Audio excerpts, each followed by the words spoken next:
Oi, gente, vamos conversar hoje sobre epilepsia. Na aula de hoje a gente vai falar de epilepsia e convulsões, a etiologia da epilepsia, a fisiopatologia da epilepsia, os tipos de crises, comorbidades associadas, as terapias farmacológicas e os principais fármacos. Primeiro vamos diferenciar o que seria uma crise convulsiva de uma epilepsia. A crise convulsiva ela pode ter diversas ordens orgânicas. Ela não é uma predisposição, ela acontece por causa de determinado fator. Esse fator sumindo, essa crise também some. Por exemplo, uma hiponatremia, uma hipocalcemia, uma hipoglicemia, uma hiperglicemia, uma uremia. A epilepsia é uma predisposição à crise convulsiva e não necessariamente motora. A investigação a gente faz a partir do eletroencefalograma, mas ele não fecha diagnóstico, ele pode dar normal. Exame de imagem para descartar alguma causa metabólica, exames laboratoriais para ver algum desequilíbrio também metabólico, ácido básico, hiponatremia, hipocalcemia, como eu disse, uremia. A etiologia da epilepsia, ela é de origem hereditária, né? Ela é uma mutação, uma canalopatia em canais iônicos, né? E uma desordem no equilíbrio glutamato e GABA. Essa desordem entre neurotransmissores excitatórios e inibitórios causa essa descarga elétrica anormal no cérebro, né? Então a fisiopatologia dela segue essa descarga normal, que é muito em função do desequilíbrio entre os neurotransmissores, alterações em canais de sódio dependentes de voltagem, alterações em canal de cálcio dependente de voltagem e por aí vai, ó, até junções comunicantes, as conexinas, aqui também receptores de glutamato ionotrópico. Então é esse desequilíbrio que causa a patologia em si. Aqui a gente tem um artigo sobre os canais iônicos na epilepsia, o que eles fazem realmente, esse desequilíbrio elétrico no cérebro. Aqui a gente tem o comportamento desses canais iônicos, comportamento anormal durante as crises epiléticas, a gente tem o canal de sódio, canal de cálcio, né? Então existe um desequilíbrio aqui, é uma crise tônica, uma crise clônica e uma fase pós-ictal, pós-crise, né? Aqui a gente tem as mutações associadas às canalopatias, e as canalopatias não é só exclusivo da epilepsia, a gente encontra canalopatia na fibrose cística, então você pode ter uma canalopatia em tudo quanto é lugar do corpo, no encéfalo causa a epilepsia. A gente tem aqui o comportamento de certos neurônios na epilepsia, né? Então a gente está aqui o neurônio, os canais de íons, né? Desculpe, no neurônio. Então você tem aqui uma despolarização anormal e você tem também aqui uma hiperpolarização também anormal, a saída lenta de potássio do neurônio. Aqui você tem os tipos de epilepsia, né? De acordo com a classificação internacional, é dividida em vários tipos, em vários subtipos, e é de acordo com o local, se ela vai ser parcial, se ela vai se estender, vai ser generalizada, se ela vai ser parcial ou vai se estender, sendo parcial e se estendendo depois, que é a generalizada secundária, quais os comprometimentos que ela dá, se ela vai acometer o lobo temporal, que hemisfério acontece, que parte. Então, cada uma é singular, cada uma é um tipo diferente. Você tem aqui a crise parcial, que ela tem um foco principal e ela só acomete aquele hemisfério, ela não vai para outro. E você já tem aqui a generalizada, que acomete os dois hemisférios. Aqui você já tem uma parcial, que depois se torna uma generalizada e vai acometer os dois hemisférios. Bom, o conceito geral, as crises parciais, ela se dá por uma diminuição da inibição por GABA, que é o neurotransmissor inibitório, e um aumento da excitabilidade pelo glutamato, que é o neurotransmissor excitatório. As crises generalizadas já têm uma alteração, uma ativação tálamo-córtex e se espalha pelos 2 hemisférios. E temos vários eventos desencadeantes para a epilepsia. Não sei se vocês já viram, mas tem videogames, jogos que não são recomendados para pessoas que têm crise epilética, porque você pode ter estímulos visuais que desencadeiam a crise, troca de medicamento, algum tipo de infecção. Então, tudo isso pode desencadear estressores psicossociais, pode desencadear uma crise epilética. A crise é chamada de evento ictal. Antes da crise, a gente chama de pré-ictal e depois pós-ictal e inter-ictal entre crises. Então, os sintomas interictais são influenciados pelo evento ictal e por outros fatores neuropsiquiátricos e psicossociais, tais como os transtornos psiquiátricos ou neurológicos coexistentes, a presença de estressores psicossociais e traços da personalidade. Aqui a gente tem um eletroencefalograma normal. Eu estou mostrando esse normal para depois mostrar o anormal, para mostrar uma crise epilética. Um eletroencefalograma já mostrando uma crise epilética. A gente tem as crises epiléticas focais, a gente tem a focal simples e a focal complexa. A focal simples, desculpe, é uma crise causada por um grupo de neurônios hiperativos que apresentam atividade elétrica anormal e fica confinada a um único local. A parcial complexa, você já tem outros acometimentos, tipo distorção, alucinação sensorial, distorção mental. A disfunção motora pode envolver movimentos mastigatórios, diarreia, micção. A consciência se altera e a crise parcial simples tanto pode virar uma crise parcial complexa, como pode virar uma crise generalizada. Aqui a gente tem, eu mostrei aquele eletroencefalograma normal para depois mostrar esse daqui, que é uma mulher de 75 anos com uma epilepsia focal. Você vê que ele fica confinado a apenas uma parte, ele é parcial. O generalizado, ele se classifica em vários tipos, depois tem que ler com cuidado cada um para memorizar, mas são vários, né? Tônico-clônico, convulsões tônico-clônicas generalizadas, exibem sintomas clássicos da perda da consciência. Movimentos tônicos clônicos generalizados dos membros, morder a língua. A crise pode ser seguida por um período de confusão e exaustão, tá? Tem muita depressão de glicose, de estoques energéticos, tá? Tem a crise de ausência, que é o chamado pequeno mal, que geralmente some, então acomete crianças de 3 a 5 anos, ela perde um pouco, ela perde a consciência, né? Fica com o olhar fixo, perde a consciência durante 3 a 5 segundos e depois volta. Isso geralmente passa no período da adolescência ou mais, né?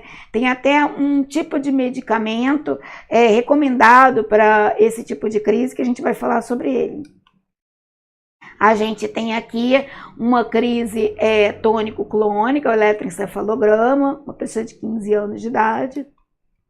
A gente tem aqui o pequeno mal, que é uma crise de ausência, né? Eletroencefalograma.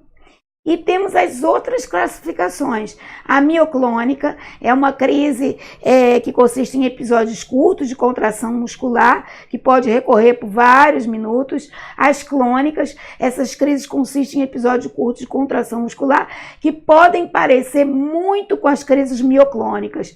A consciência está mais comprometida, essa é a diferença, nas crises clônicas em comparação com as mioclônicas. Então, tem o comprometimento, a contração muscular, mas só que aqui a consciência está mais comprometida.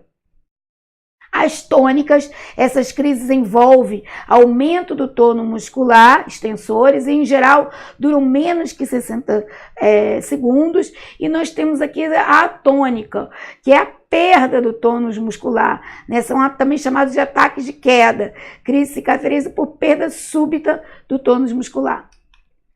Aqui a gente tem novamente uma comparação entre o encefalograma tendo uma crise parcial em um hemisfério só, tendo nos dois hemisférios, e aqui um eletro normal. As complicações, é lógico que durante uma crise pode ter traumas, né? Crânioencefálico, pode ter traumas em outras regiões. Fratura óssea tanto pode ser decorrente das crises, como também pode ser pelo uso prolongado de alguns medicamentos antiepiléticos que dão osteopenia. É lógico que as complicações também incluem cefaleias, vômitos, paralisia de Todd. E os transtornos psiquiátricos associados à epilepsia. Então, principalmente com o acometimento do lobo temporal. A gente tem uma personalidade epilética quando tem algumas áreas acometidas, né? Uma experiência religiosa muito mais intensa na personalidade daquele paciente. Uma qualidade geralmente denominada viscosidade da personalidade. Ou seja, é muito difícil você prestar atenção durante muito tempo em um discurso de uma pessoa que tenha viscosidade da personalidade, tá? É um discurso um pouco, como é que eu vou dizer, enfadonho de se ouvir, tá bom? Mudanças no comportamento sexual, pode ser hipersexualidade ou hipossexualidade, os dois extremos. Pode ter transtornos relacionados à violência, né, em pacientes com anormalidade, principalmente no lobo frontal e temporal, e transtornos de humor, né? A gente vê aqui crises de depressão e mania, então você vê uma personalidade meio bipolar, geralmente pacientes com anormalidade no lobo temporal, no hemisfério não dominante. O tratamento pode ser monoterapia ou usar duas terapias, isso é 10%, e 3 ou mais drogas é menos de 5%. A monoterapia resolve em 70% as crises, né? A questão... 80% das crises, desculpa, ali é 70% da monoterapia. Então, a questão aí é o que mais tem junto com a epilepsia. De repente você tem comorbidades, transtornos de personalidade, que você também vai ter que passar um medicamento, para suprir. Os fármacos, a farmacologia básica dos anticonvulsivantes, gente, é diminuir o metabolismo cerebral, para você não induzir a crises. Então, você diminui as correntes elétricas ali, para você não levar a crise. Então, ou você faz isso a nível celular, por inativação dos canais de íons, né? Ou você faz isso em rede, por o uso de medicamentos que são GABAérgicos. Então, são moduladores GABA, ou, por exemplo, no caso dos barbitúricos, né? Eles são mimetizam até o GABA em altas doses. Então, ou você usa uma modulação GABA, ou você usa um bloqueio de canal de cálcio, potássio, para diminuir as crises, né? Então, aqui a gente tem alguns fármacos importantes na epilepsia, a fenitoína, tá? Que é um dos mais clássicos, né? Que ele bloqueia canal de sódio, a carbamazepina, que também é bloqueador, lembrando que a fenitoína pode dar hiperplasia da gengiva, né? E também alguns outros transtornos, é um medicamento mais antigo, a lamotrigina, que é um medicamento recente, muito utilizado, temos aqui bloqueio do canal de cálcio, ácido valproico, desculpe, gabapentina, esses nomes assim são terríveis para mim. E temos aqui a modulação de GABA, né? Então, medicamentos que aumentam a ação do GABA, né? Que aumenta a afinidade do GABA pelo receptor GABA, que eu até falei em outras aulas, como os benzodiazepínicos, né? Os barbitúricos, e tem alguns que são bloqueadores de glutamato, no NMDA, receptor NMDA.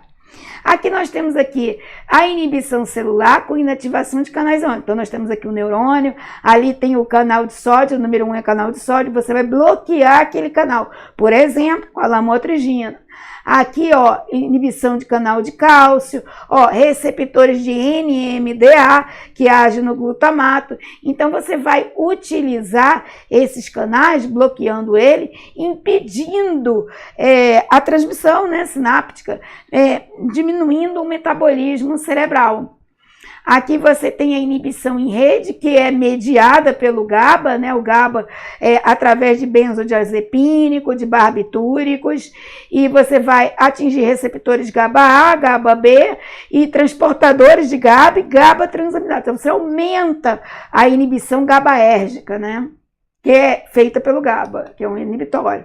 Aqui você tem os tipos de medicação e para que eles servem, né? A lamotrigina você usa para determinada coisa, você tem alguns que são mais utilizados em crises de ausência, você tem outros que são mais utilizados em crises que tem um acometimento dos 2 hemisférios. Então, cada medicamento é mais utilizado para um determinado tipo de crise.